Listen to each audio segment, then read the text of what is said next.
자, 지금 이 영상을 보고 있는 당신. 잠깐 딱 30초만 멈춰봐요.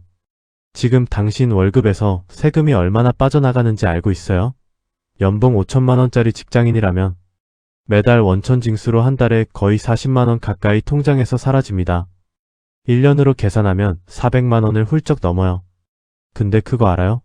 세계에서 가장 돈이 많은 사람들, 그 사람들이 내는 세금의 실효세율이 얼마인지. 일론 머스크, 2014년부터 2018년까지 5년 동안 자산이 139억 달러, 우리 돈으로 약 18조 원 넘게 늘었어요. 근데 그 기간에 낸 연방 소득세 실효세율이 3.27%입니다. 워렌 버핏은요? 같은 기간 자산이 243억 달러 불었는데 낸 세금은 겨우 2,370만 달러. 실효세율이 딱 0.1%야. 즉, 자산이 100달러 오를 때 세금으로 낸 게 0.1달러도 안 된다는 뜻이에요. 여러분은요? 월급쟁이 직장인이 내는 실효세율은 평균 14% 안팎입니다. 그 부자들의 140배 이상이에요. 이게 가능한 일이냐고요? 합법적으로요. 이게 진짜 뉴스에서는 절대 안 나오는 이야기입니다. 안녕하세요. 오늘은 제가 진짜 불편한 진실 하나를 까발리려고요. 제목 그대로예요. 일론 머스크가 만약 월급쟁이였다면 세금을 얼마나 냈을까? 자본소득과 근로소득에 붙는 세율의 차이, 그리고 그 차이가 어떻게 합법적으로 설계되어 있는지, 부자들이 조용히, 정말 조용히 낮은 실효세율을 유지하는 구조, 그리고 평범한 우리가 그 시스템을 이해하고 개인 수준에서 어떻게 활용할 수 있는지까지. 오늘은 그 이야기를 끝까지 풀어볼 겁니다. 이거 그냥 부자 욕하는 영상 아니에요. 시스템을 이해하면 일반인도 같은 방향으로 움직일 수 있거든요. 그러니까 끝까지 봐요. 시청자들이 이 영상 보고 나서 계좌 열었다는 연락 엄청 옵니다. 근데 못 본 사람들은요? 아직도 세금 가장 많이 내는 집단, 바로 근로소득자로 남아있어요. 시작합니다. 어릴 때 선생님한테 이런 말 들어봤죠. 열심히 공부해서 좋은 회사 들어가라. 월급 많이 받으면 잘 사는 거야. 근데 이 공식에 결정적인 구멍이 하나 있어요. 열심히 공부해서 좋은 회사 들어가면 바로 그 순간부터 세금 납부. 구조상 가장 불리한 위치에 놓이게 된다는 거예요. 대한민국 소득세 구조를 한번 직접 뜯어봐요. 2025년 기준으로 종합소득세 최고세율은 얼마일까요? 과세표준 10억 원을 초과하는 구간에서 45%입니다. 지방소득세 10%를 얹으면 49.5%예요. 거의 절반이죠. 근데 여기서 질문. 이 세금 납부 구조에서 가장 탈출하기 어려운 사람이 누구냐? 바로 근로소득자예요. 왜냐고요? 원천징수 때문입니다. 원천징수라는 게 뭐냐면 쉽게 말해서 회사가 직원한테 월급 주기 전에 국가가 먼저 세금을 떼어가는 시스템이에요. 직원이 세금을 탈루하거나 줄일 틈을 원천적으로 막아놓은 거예요. 편의점 아르바이트생도 대기업 임원도 월급 받는 사람이라면 예외 없이 동일하게 적용됩니다. 그러니까 근로소득자는 세금을 내지 않으려야 안 낼 수가 없어요. 시스템이 자동으로 걷어가니까. 반면에 자본소득은 어떻게 될까요? 국내 상장 주식 소액주주가 주식을 팔면 양도소득세 없어요. 비과세입니다. 배당소득이나 이자소득은 2천만 원 이하면 15.4%에서 원천징수로 끝이에요. 2천만 원을 넘으면 종합소득에 합산되어서 세율이 올라가긴 하는데 그게 넘지 않는 한 15.4%로 분리과세로 마무리가 됩니다. 이게 얼마나 낮은 숫자냐면 연봉 4,600만 원 이상의 근로소득자는 세율 구간이 이미 15%를 넘어요. 그리고 8,800만 원 초과면 24%, 1억 5천만 원 초과면 35%, 3억 원 초과면 38%에서 40%, 10억 원 초과면 45%까지 올라가는 누진세 구조예요. 이 숫자들을 나란히 놓아봐요. 연봉 1억 원 받는 근로소득자의 한계세율, 즉 추가 1원이 붙었을 때의 세율은 35%예요. 그런데 주식 배당이나 이자로 1억 원을 번다면 2천만 원까지는 15.4%만 내고 나머지는 종합과세가 되지만 그 전에 전략적으로 소득을 쪼개거나 자녀 명의로 분산하면 세율이 극단적으로 낮아질 수 있어요. 이게 바로 자본소득과 근로소득의 세율 구조 차이가 현실에서 어떻게 작동하느냐의 핵심이에요. 자, 이제 미국으로 건너가 볼게요. 미국 연방 세금 체계에서 근로소득에 붙는 최고세율은 2025년 기준으로 37%예요. 과세표준이 부부 합산으로 74만 달러, 하나로 약 10억 원을 넘으면 37%가 붙어요. 그런데 자본이득세, 즉 주식이나 자산을 팔아서 생긴 소득에는요? 1년 이상 보유한 장기 자본이득에는 최고 20%밖에 안 붙어요. 단기는 일반 소득세율과 동일하게 적용되지만 장기는 20%가 최고예요. 세율이 절반 가까이 낮아지는 거예요. 이게 왜 이렇게 설계되어 있느냐? 공식적인 이유는 자본 투자를 장려하기 위해서예요. 기업에 돈이 흘러들어가야 경제가 성장하니까요. 하지만 이게 실제로는 어떻게 작용하냐면 이미 자산을 많이 가진 사람, 그러니까 주식 보유량이 많은 사람들한테 압도적으로 유리한 구조가 돼요. 왜냐하면 부자들의 소득 대부분이 자본이득이고 배당이고 그 세율이 근로소득세보다 훨씬 낮게 설계되어 있으니까요. 워렌 버핏이 2011년에 뉴욕타임스에 기고한 칼럼 있죠. 제목이 부자들을 더 이상 응석바디로 키우지 마라 스타프 카덜링 더 슈퍼 마이너스 리치였어요. 거기서 버핏이 직접 공개한 숫자가 있어요. 자기가 그 전에 낸 연방소득세는 693만 달러고 그게 자기 과세소득의 17.4%였다고요. 근데 자기 사무실에서 일하는 직원 20명의 평균 실효세율은 36%였대요. 내 비서가 나보다 2배 이상 높은 세율로 세금을 낸다는 거예요. 그리고 버핏은 이렇게 말했어요. 내 계급과 나는 지난 20년간 계급 전쟁을 벌여왔고 우리 계급이 이겼습니다. 이 발언이 왜 충격적이냐면 이게 피해자의 증언이 아니라 승자의 고백이기 때문이에요. 자기가 세금을 덜 낸다는 걸 잘 알고 있고 그게 시스템의 설계 때문이라는 걸 본인이 인정한 거거든요. 그럼 일론 머스크한테 같은 조건을 적용해 볼까요? 가정을 한번 해봐요. 머스크가 테슬라를 설립한 게 아니라 테슬라 본사의 개발팀 엔지니어로 취직했다고 칩시다. 똑같이 열심히 일하고 회사에 엄청난 기여를 했는데 자산은 주식이 아니라 월급으로만 받아요. 2021년 머스크의 자산 증가액은 1,560억 달러, 거의 200조 원 가까이 늘었어요. 그걸 전부 근로소득으로 벌었다고 치면 37%의 세율에다가 사회보장세까지 더해지면 납부세액이 수십조 원 단위가 됩니다. 실제로 한 연구 분석에서는 머스크가 중산층과 동일한 세율을 냈다면 5년간 추가로 내야 할 세금이 3조 원을 넘는다는 계산이 나왔어요. 근데 그가 실제로 낸 2014년부터 2018년까지의 실효세율은 3.27%였어요. 2015년에는 연방소득세로 6만 8천 달러를 냈고 2017년에는 6만 5천 달러를 냈고 2018년에는 연방소득세를 아예 한 푼도 안 냈어요. 불법이냐고요? 아니요. 완벽하게 합법입니다. 여기서 시스템의 심연이 드러나는 거예요.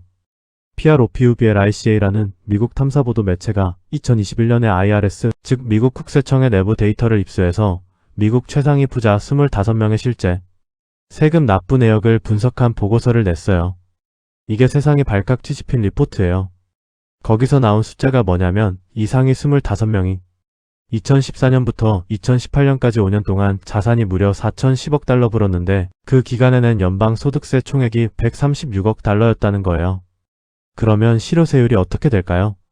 자산 증가액 대비 세금 비율 PROPUBLICA가 이걸 진짜 세율 트루 텍스 레이트라고 불렀는데 딱 3.4%예요.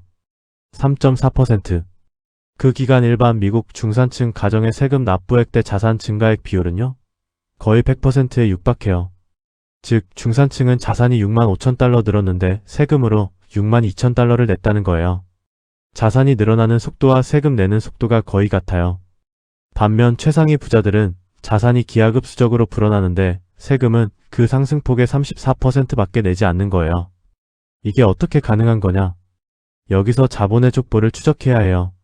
미국 세법에는 아주 오래된 1920년부터 내려온 원칙이 있어요. 소득은 시럴리얼라이즈드 되어야만 과세된다는 원칙이에요. 쉽게 말하면 주식 가격이 올라도 팔기 전까지는 소득으로 인정 안 한다는 거예요. 아직 내 통장에 현금으로 들어온 게 아니니까요.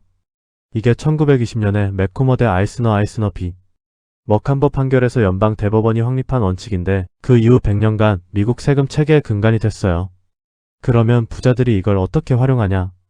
딱 3단계예요. 영어로 바이 바로 다이 전략이라고 해요. USC 법대 에드워드 맥캐퍼리 교수가 이 3단어로 정리한 거예요. 첫 번째 사라바이. 좋은 자산을 사요. 성장하는 기업의 주식이든 부동산이든. 그리고 절대 팔지 않아요. 주식이 10배, 100배 오르도록 그냥 놔두는 거예요. 팔지 않으면 자본이득이 실현되지 않고 따라서 세금이 없어요. 두 번째 빌려라 바로. 그런데 생활을 해야 하잖아요. 돈이 필요하잖아요.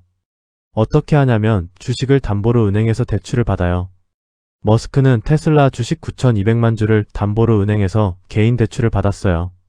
규모가 당시 가치로 577억 달러 수준이었어요. 대출금은 소득이 아니에요. 빌린 돈이에요. 세금이 안 붙어요. 그리고 대출 이자는 세금에서 공제가 돼요. 소득세는 0원, 이자는 공제. 이 구조가 되는 거예요. 세 번째, 죽어라 다이. 이게 가장 인상적인 부분인데요. 미국 세법의 스텝업 기준가 스텝 마이너스 업인 베이서스라는 개념이 있어요. 누군가가 주식을 $1에 사서 $100가 됐을 때 팔면 99달러에 대한 자본이득세를 내야 해요. 그런데 그 사람이 $100짜리 주식을 팔지 않고 죽으면 상속받는 자녀는 그 주식의 취득가를 $1가 아니라 $100로 인정받아요. 죽는 순간 이전까지의 미실현 이익 99달러가 세금 없이 세탁이 되는 거예요. 법이 그렇게 되어 있어요. 그러니까 부자들 입장에서는 사서 담보로 빌리고 죽으면 돼요. 그게 끝이에요. 세금 없이 다음 세대로 거대한 부가 이전되는 거예요. 이 시스템이 어디서 왔는지 한번 더 깊이 들어가 볼게요. 미국 역사에서 소득세가 처음 도입된 게 1913년이에요. 수정헌법 16조가 통과되면서 연방정부가 소득에 세금을 거둘 수 있게 됐죠. 초기에는 이 세금이 진짜 부자들한테만 붙었어요. 1918년에는 미국 가정의 15%만이 소득세를 냈고 상위 1%가 전체 세수의 80%를 부담했어요. 진짜로 누진세가 착동하던 시절이에요. 그런데 시간이 지나면서 세법이 개정되고 로비가 쌓이면서 지금 같은 구조가 만들어진 거예요. 투자소득세율이 낮아지고 자본이득세율에 특혜가 생기고 세금 공제 항목이 부자들에게 유리하게 설계되고 경제학적으로 이걸 칸티용 효과 CANTILLON 이펙트의 변형으로 볼 수도 있어요. 18세기 경제학자 리처드 칸티용이 발견한 개념인데 새로운 돈이 경제에 투입될 때 그 돈을 가장 먼저 받는 사람이 가장 큰 이익을 누린다는 거예요. 지금 구조에서는 자산 가격 상승의 이익이 가장 먼저 가장 크게 자산 보유자들한테 가는데 세금은 근로소득에 먼저 붙도록 설계되어 있어요. 자산을 많이 가질수록 세율이 낮은 소득에서 더 많은 돈을 버는 구조인 거예요. 한국으로 넘어와요. 한국도 비슷한 구조가 있어요. 아니 어떤 부분에서는 더 극단적이에요. 국내 상장 주식 소액주주에 대한 양도소득세는 기본적으로 비과세예요. 2025년 현재 대주주 기준이 강화되긴 했는데 세제 개편으로 양도소득세 과세 대상인 대주주 기준이 10억 원 이상으로 내려갔어요. 하지만 10억 원 미만의 소액주주라면 국내 주식 매매로 아무리 많이 벌어도 양도소득세가 없어요. 국내 주식 배당과 이자 소득은 합산해서 연 2천만 원 이하면 15.4% 원천징수로 과세가 끝나요. 그런데 근로소득은요? 월급 받는 직장인은 연봉 4,600만 원만 넘어도 한계세율이 15%를 넘어서 시작하고 8,800만 원이 넘으면 24%, 1억 5천만 원이 넘으면 35%가 돼요. 세율 자체가 다른 거예요. 소득의 종류에 따라. KBS 뉴스가 분석한 자료에 따르면 한국 상위 1% 소득자들이 전체 소득세의 45%를 낸다고 나와 있어요. 이걸 보고 한국도 부자들이 세금 많이 내내라고 생각할 수 있는데 그게 함정이에요. 그 보고서 안에 더 중요한 숫자가 있어요. 금융자산 상위 부자들의 실효세율이 고작 4.48%밖에 안 된다는 거예요. 왜냐면 이 사람들은 근로소득보다 배당, 주식수익, 부동산 임대 소득이 훨씬 많은데 그 소득들에 붙는 세율이 근로소득세보다 훨씬 낮게 설계되어 있으니까요. 그리고 더 교묘한 구조가 있어요. 한국 특유의 비상장 법인 활용 절세 구조예요. 부동산과 주식을 개인이 아니라 비상장 법인 명의로 보유하면 어떻게 되냐? 개인 소득세율 최고 49.5%가 아니라 법인세율이 적용돼요. 중소기업 법인세율이 과세표준 2억 원 이하에서 9%, 2억 원 초과 200억 원 이하에서 19%예요. 법인으로 자산을 보유하고 필요한 돈만 급여나 배당으로 꺼냈으면서 세금을 최소화하는 거예요. 강남 부자들이 조용히 쓰는 방법이에요. 뉴스에서는 안 나와요. 세무사 사무실에서는 다들 알고 있는 얘기예요. 자, 이제 여기서 중요한 질문이 나와요. 그러면 이 시스템이 그냥 부자들만 편하게 설계되어 있는 거냐? 바꿀 수 없는 거냐? 그리고 일반인은 이 구조를 어떻게 활용해야 하냐? 여기서 잠깐 32세 직장인 김준호 씨 이야기를 해볼게요. 대기업 입사 5년 차, 연봉은 세전으로 6,500만 원이에요. 매달 월급 통장에 들어오는 세후 금액은 약 430만 원 내외입니다. 원천징수로 나가는 세금, 4대 보험, 건강보험 다 합치면 월급의 25% 정도가 빠져나가요. 100만원 벌면 75만원이 손에 들어오는 구조예요. 그는 성실하게 일하고 성실하게 세금을 냅니다. 뭐가 문제냐면 그가 지금 하고 있는 행동, 즉 열심히 일해서 월급 더 받기 노력은 그를 세금 측면에서 가장 불리한 위치에 놓는다는 거예요. 월급이 늘수록 세율이 올라가는 누진세 구조이기 때문에요. 근데 자산을 늘리는 방향으로 움직이면 전혀 다른 게임이 돼요. 김준호 씨가 오늘부터 어떤 행동을 해야 하느냐? 이걸 차례대로 설명할 건데 뻔한 소리 같아도 끝까지 들어요. 이게 단순한 채테크 조언이 아니라 세금 시스템 안에서 합법적으로 이동하는 경로를 알려주는 거니까요. 첫 번째, 연금저축펀드와 IRP부터 시작해야 해요. 이게 왜 먼저냐? 세액공제 때문이에요. 지금 당장 돌아오는 확정 수익이 있기 때문이에요. 연금저축펀드에 연간 최대 600만원, IRP에 최대 300만원, 합산해서 연 900만원까지 납입하면 세액공제를 받아요. 총급여 5,500만원 이하면 납입액의 16.5%를 세액공제 받고요. 5,500만원. 초과면 13.2%를 돌려받아요. 연 900만원을 다 채웠다고 치면 연봉 6,500만원인 김준호 씨는 13.2% 적용을 받아서 세액공제액이 약 119만원이에요. 아무것도 하지 않으면 그냥 세금으로 나갔을 돈 119만원이 통장으로 돌아오는 거예요. 이게 첫 해 수익률로 환산하면 어떻게 되냐? 900만원을 넣어서 119만원이 돌아오면 투자 원금 대비 수익률이 약 13.2%예요. 이게 어떤 의미냐면 세전 확정 수익이라는 거예요. 주식이 오르든 내리든 ETF 수익률이 어떻든 간에 납입한 것만으로 13.2%가 보장이 되는 거예요. 세상에 어떤 예금, 어떤 적금이 13%짜리 확정 수익을 줘요? 없어요. 이게 국가가 설계해 놓은 유일한 확정 수익 구조예요. 그리고 연금저축과 IRP 안에서 수익이 나도 그 수익에 대한 세금이 즉시 부과되지 않아요. 운용 기간 동안에는 과세 이연이 돼요. 나중에 55세 이후에 연금으로 받을 때 연금소득세 3.3%에서 5.5%만 내면 돼요. 일반 금융소득에 붙는 15.4% 원천징수보다 훨씬 낮은 세율로 마무리가 되는 거예요. 여기에 ISA를 더하면 어떻게 되냐? ISA는 개인종합자산관리계좌인데 이 계좌 안에서 발생한 수익 중 일반 서민은 200만원, 서민형은 400만원까지 비과세예요. 200만원을 초과하는 수익에 대해서는 9.9%의 분리과세가 적용돼요. 일반 금융소득의 15.4%와 비교하면 절반 가까이 낮아지는 거예요. 그리고 ISA 만기 자금을 연금저축이나 IRP로 이전하면 이체 금액의 10%, 최대 300만원까지 추가 세액 공제도 받아요. 이 구조를 연결해 놓으면 세금에서 새는 돈을 극적으로 줄일 수 있어요. 이걸 다시 정리해 볼게요. 연금저축펀드, IRP, ISA를 순서대로 활용하는 게 일반 직장인이 접근할 수 있는 가장 강력한 절세 파이프라인이에요. 연금저축과 IRP에 연 900만원 채우고 남은 여유 자금은 ISA에 넣어서 굴리고 ISA 만기 자금은 다시 연금 계좌로 이동시키는 루프를 만드는 거예요. 이게 부자들의 바이 바로 다이를 일반인 버전으로 번역한 거예요. 자산 소득에 낮은 세율을 적용받고 세금을 나중으로 미루거나 줄이는 구조를 만드는 거예요. 두 번째로 CMA 계좌로 현금 흐름의 허브를 만들어야 해요. 월급이 들어오는 날 그 돈이 일반 입출금 통장에 하루라도 앉아있으면 이자 수익이 거의 0에 수렴해요.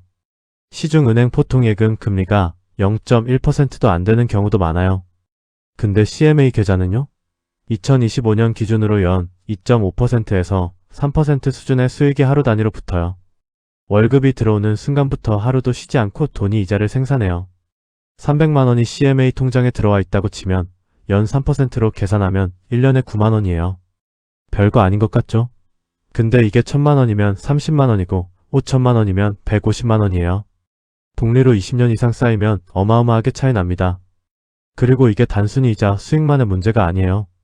CMA를 현금 허브로 삼고 거기서 자동이체로 연금저축, IRP, ISA에 매달 정해진 금액을 자동으로 보내는 시스템을 구축하면 저축이 의지력의 문제가 아니라 자동화된 시스템의 문제가 돼요. 인간은 의지력이 약해요. 그냥 남는 돈 모아야지 하면 절대 안 모여요. 미리 자동이체 걸어놓으면 모여요. 그 차이가 10년 뒤 자산에서 어마어마하게 벌어져요. 세 번째로 해외 ETF를 통한 자본소득 구조로 전환해야 해요. ISA나 연금저축펀드 안에서 S&P 500 인덱스 ETF, 예를 들면 미국 상장 SPYM이나 QQQM 같은 것들에 투자하면 그 수익에 붙는 세금이 일반 과세 계좌보다 훨씬 낮아요. 연금 계좌 안에서의 수익은 나중에 연금으로 받을 때 3.3%에서 5.5%만 떼이고 ISA 안에서는 200만원까지 비과세예요. 그리고 이 수익은 자본소득 성격이에요. 노동하지 않고 자산이 스스로 벌어오는 소득이에요. 이게 쌓이기 시작하면 비록 머스크나 버핏 수준은 아니지만 세금 면에서 근로소득만 받는 사람보다 훨씬 유리한 구조로 이동하는 거예요. 이걸 체감하기 위해서 두 사람을 비교해 볼게요. 34세 윤행동 씨와 34세 정관망 씨. 둘 다 연봉 6,500만원 직장인이에요. 세후 수령액이 매달 430만원 정도 들어와요. 윤행동 씨는 오늘 이 영상을 받고 지금 바로 연금저축펀드에 월 50만원, IRP에 월 25만원 자동이체를 걸어놨어요. 합산 연 900만원이에요. ISA에도 여유자금 월 30만원을 자동이체로 넣고 있어요. CMA를 메인 통장으로 써서 돈이 하루도 쉬지 않아요. 연금저축과 IRP에서는 S&P 500 ETF에 투자하고 있어요. 정관망 씨는 이 영상을 봤는데 나중에 해야지 했어요. 이번 달에 지출이 좀 있어서 내달에 하려고요. 근데 내달에도 경조사가 있어서 또 다음 달로 미루고 1년 후에 어떻게 됐을까요? 윤행동 씨는 연금저축과 IRP에 900만원을 넣었어요. 연말정산에서 13.2% 세액공제로 약 119만원이 환급됐어요. ISA에도 360만원이 쌓였고요. CMA에서 발생한 이자도 소소하게 붙고 있어요. 총 자산 증가분에서 세금 환급 효과까지 더하면 원금 1260만원에 119만원. 세액공제 환급이 더해진 거잖아요. 그리고 그 돈이 S&P 500 연평균 수익률인 약 10% 기준으로 굴려지면 첫해 수익도 추가로 붙어요. 정관망 씨는요? 저축한 금액이 거의 없고 세액공제도 받지 못했어요. 연말정산에서 추가 납부가 나올 수도 있어요. 1년차 차이는 별것 아닌 것 같아요. 근데 이게 10년이 쌓이면 20년이 쌓이면 복리의 마법이 여기서 나와요. 매년 900만원씩 연금 계좌에 넣고 연평균 7%로 굴린다고 가정해봐요. 10년 후에는 원금이 9천만원인데 복리 효과로 원리금이 1억 2천만원을 훌쩍 넘어요. 20년이면 원금이 1억 8천만원인데 원리금은 3억 9천만원 수준이에요. 30년이면 원금이 2억 7천만원인데 복리로 불어난 금액은 8억을 넘을 수 있어요. 그리고 이 수익을 나중에 연금으로 받을 때 세율이 3.3%에서 5.5%예요. 근로소득세 35%하고 비교해봐요. 세금 구조 자체가 달라진 거예요. 자, 여기서 다시 원점으로 돌아와요. 일론 머스크가 월급쟁이였다면 세금을 얼마나 냈을까? 그 질문의 진짜 핵심은 머스크를 욕하거나 시스템을 비판하는 게 아니에요. 자본소득에는 낮은 세율이 붙고 근로소득에는 높은 세율이 붙는 이 구조를 이해했다면 당연히 자본소득을 늘리는 방향으로 움직여야 한다는 거예요. 머스크가 하는 것처럼 수십조짜리 주식 담보대출을 받을 수는 없어요. 하지만 연금저축펀드에서 ETF를 사고 ISA에서 자본소득을 비과세로 쌓아가는 건 지금 당장 할 수 있어요. 이게 일반인이 접근할 수 있는 합법적인 세금 구조 이동이에요. 이 이야기가 어디서 왔는지도 다시 짚어볼게요. 자본소득과 근로소득의 세율 차이는 어느 날 갑자기 생긴 게 아니에요. 1970년대 이후 세계 각국에서 자본 유치를 위한 경쟁이 벌어지면서 투자소득에 대한 세율을 낮추는 방향으로 정책이 바뀌어 온 거예요. 미국에서는 레이건 행정부 시절인 1980년대에 최고 소득세율이 70%에서 28%로 떨어졌어요. 물론 이후에 다시 올랐지만 자본이득세율은 여전히 근로소득세율보다 훨씬 낮게 유지되고 있어요.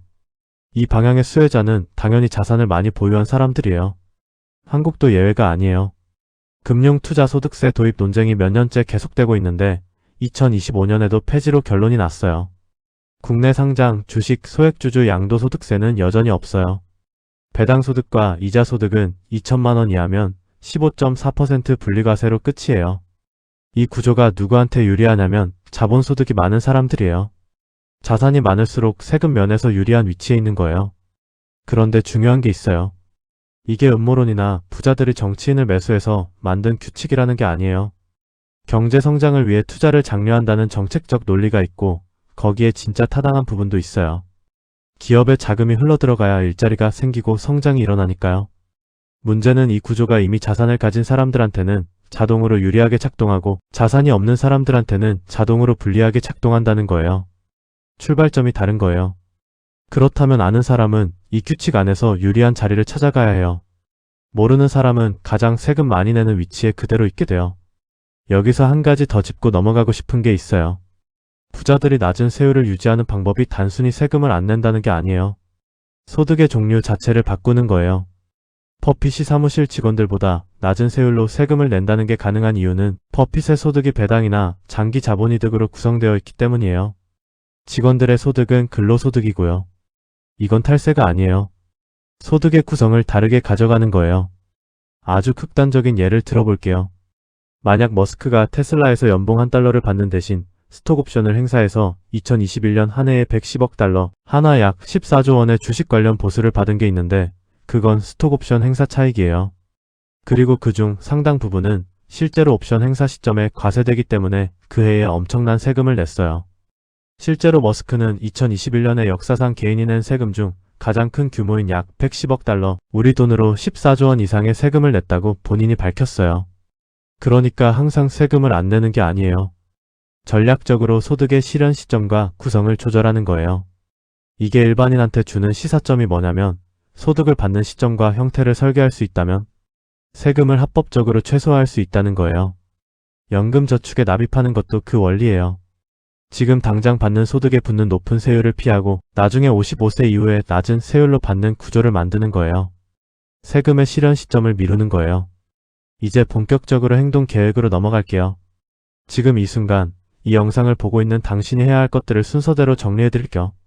복잡한 거 없어요. 딱 4단계예요. 첫 번째 단계. 오늘 당장 연금저축펀드 계좌를 개설해요. 은행, 증권사 어디서든 돼요. 미래에셋이든 삼성증권이든 키움증권이든 토스증권이든 모바일 앱에서 10분이면 개설해요. 계좌를 만드는 것만으로는 아무것도 해결이 안 되는 거 알아요. 근데 계좌가 없으면 시작도 안 돼요. 오늘 만들어요. 두 번째 단계. 계좌를 만들었으면 자동이체를 설정해요. 월급 들어오는 날, 다음날 연금저축에 50만원, IRP에 25만원이 자동으로 빠져나가도록 설정해요. 이 두 개 합산이 월 75만원이고 연 900만원이에요. 이게 한도예요. 이걸 다 채워야 최대 세액공제를 받아요. 자동이체를 설정해 놓으면 의지력이 필요 없어요. 돈이 알아서 움직여요. 세 번째 단계. ISA 계좌 개설하고 여유 자금을 여기로 보내요. 연금저축과 IRP에 월 75만원. 채우고도 여유 자금이 있다면 그걸 일반 통장에 놔두지 말고 ISA로 보내요. ISA 안에서 국내외 ETF에 투자하고 수익이 200만원까지는 비과세예요. 그 초과분도 9.9%로 과세가 끝나요. 일반 주식계좌 수익에 붙는 15.4%보다 낮아요. 네 번째 단계. CMA를 메인 통장으로 만들어요. 월급 받는 통장을 CMA로 옮기든 CMA에서 모든 자동이체가 나가도록 연결하든 통장에 잠자는 돈이 하루도 낭비 없이 이자를 먹도록 구조를 만들어요. 이게 전부예요. 어렵지 않아요. 특별한 지식이 필요한 게 아니에요. 시스템을 이해하고 그 시스템 안에서 가장 유리한 위치로 이동하는 것뿐이에요. 잠깐, 여기서 리스크 관리도 반드시 해야 해요. 연금저축과 IRP에 돈을 넣는 건 장기 투자야. 55세 전에 해지하면 세액공제 받은 거 토해내고 16.5% 기타 소득세가 붙어요. 그러니까 이 계좌에 넣는 돈은 최소한 55세까지 안 써도 되는 돈이어야 해요. 만약 갑작스러운 지출이 생겼을 때 연금 계좌를 깨야 한다면 그게 더 큰 손해예요. 그래서 생활비 최소 3개월치, 가능하면 6개월치의 예비비를 반드시 별도로 확보해 두어야 해요. 이게 없으면 위기 상황에서 연금 계좌를 깨게 되고 그러면 모든 플랜이 무너져요. 그리고 지금 환율이 1,500원을 위협하는 상황에서 국내 자산에만 100% 집중하는 것도 리스크예요. 연금저축과 ISA 안에서 S&P 500이나 미국 국채 ETF의 일부를 배분해 놓으면 원화, 약세 국면에서 환율 방어 효과도 생겨요. 원화 가치가 떨어지면 달러 자산의 원화 환산 수익이 올라가니까요. 국내 주식이 빠질 때 달러 자산이 방어막이 되는 구조를 만드는 거예요. 자, 마지막으로 다시 원점으로 돌아와서 정리를 할게요. 일론 머스크가 월급쟁이였다면 세금을 얼마나 냈을까? 이 질문에 대한 답은 이래요. 자신의 재산 증가액 대비 세금을 따지면 3.27%밖에 안 냈지만 만약 같은 규모의 소득을 근로소득으로 받았다면 37%에 달하는 세율을 냈을 거예요. 거의 10배 차이예요. 그런데 이게 단순히 부자들이 유리하다는 이야기가 아니라 세금 시스템이 소득의 종류에 따라 다르게 설계되어 있다는 이야기예요. 근로소득에는 높은 세율, 자본소득에는 낮은 세율. 이 구조를 이해하면 당신이 해야 할 방향이 명확해져요. 근로소득은 절대적으로 필요하지만 동시에 자본소득이 쌓이는 구조를 만들어야 해요. 그리고 국가가 일반인에게도 열어놓은 절세 통로, 즉 연금저축, IRP, ISA를 최대한 활용해서 자본소득에 붙는 세율을 근로소득세보다 낮게 유지하는 구조를 만들어가는 거예요. 워렌 버핏이 말했어요. 우리 계급이 계급 전쟁에서 이겼다고요. 근데 게임의 규칙을 알면 일반인도 그 규칙 안에서 자기한테 유리한 방향으로 움직일 수 있어요. 규칙을 모르는 사람은 가장 세금 많이 내는 위치에 그대로 남아요. 오늘 영상을 끝까지 본 당신은 적어도 규칙은 알게 됐어요. 지금 당장 핸드폰 꺼내요. 증권사 앱 다운받고요. 연금저축펀드 계좌 개설 들어가요. 10분이면 돼요. 그리고 자동이체 버튼 하나 눌러요. 그 버튼 하나가 1년 뒤, 10년 뒤 당신의 자산을 바꾸는 시작점이에요. 버핏은 자산이 100달러 오를 때 세금 0.1달러 냈어요. 당신은 지금 몇 달러 내고 있어요? 그리고 10년 뒤에는 몇 달러 낼 건가요? 그 선택은 지금 이 순간 시작돼요. 오늘 영상 여기까지입니다. 도움이 됐다면 구독과 좋아요 꼭 눌러주시고요. 다음 영상에서는 직장인이 연금저축 안에서 실제로 어떤 ETF를 어떻게 담아야 하는지 포트폴리오 구성 전략을 아주 구체적으로 다룰 거예요. 놓치면 손해예요. 알림 설정하고 기다려요. 여기까지였습니다.